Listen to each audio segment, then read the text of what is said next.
Symmetric keys are categorized as a stream, a cipher, or block a cipher. Stream ciphers operate on a single bit at a time and send back some form of feedback so that the key changes constantly.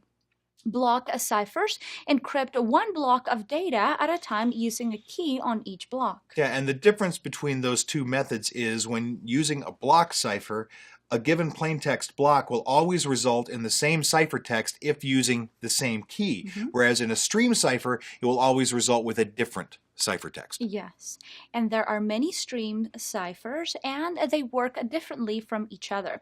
For example, self-synchronizing stream ciphers calculate each bit in the key stream as a function of the previous and bits in the that are located in the key stream.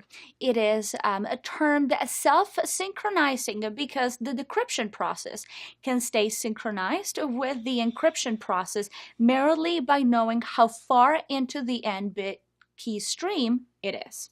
One problem is error propagation.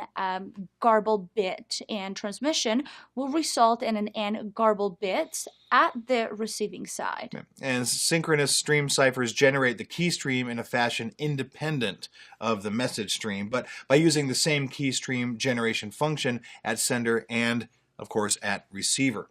Now, while stream ciphers do not propagate transmission errors, they are by their very nature periodic, so that the key stream will eventually repeat. Block ciphers can operate in one of the several modes.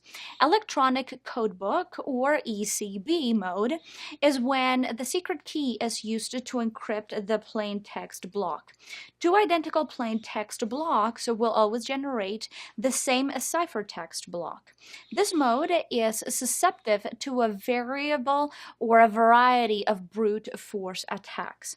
Cipher block changing, or CBC, mode adds a feedback mechanism to the encryption or the encryption scheme. In CBC, the plaintext is exclusively O-read, XO-read, with the previous ciphertext block prior to encryption. In this mode, two identical blocks of plaintext never encrypt to the same ciphertext. Yeah. And ciphertext or cipher feedback, CFB mode, is a block cipher implementation as a self-synchronizing stream cipher. CFB mode allows data to be encrypted in units smaller than the block size, which might be useful in some applications such as encrypting interactive terminal input. Now, if we were using 1-byte CFB mode, for example, each and every incoming character is placed into a shift register the same size as the block, encrypted, and the block then transmitted. At the receiving side, the ciphertext is decrypted and the extra bits in the block, in other words, everything above and beyond the 1 byte that was there, are just discarded. Output feedback, or OFB mode, is a block cipher implementation conceptually similar to a synchronous stream cipher, but OFB prevents the same plaintext block from generating the same ciphertext block by using an internal feedback mechanism that is independent of both the plaintext and ciphertext bit streams. So there's your difference there.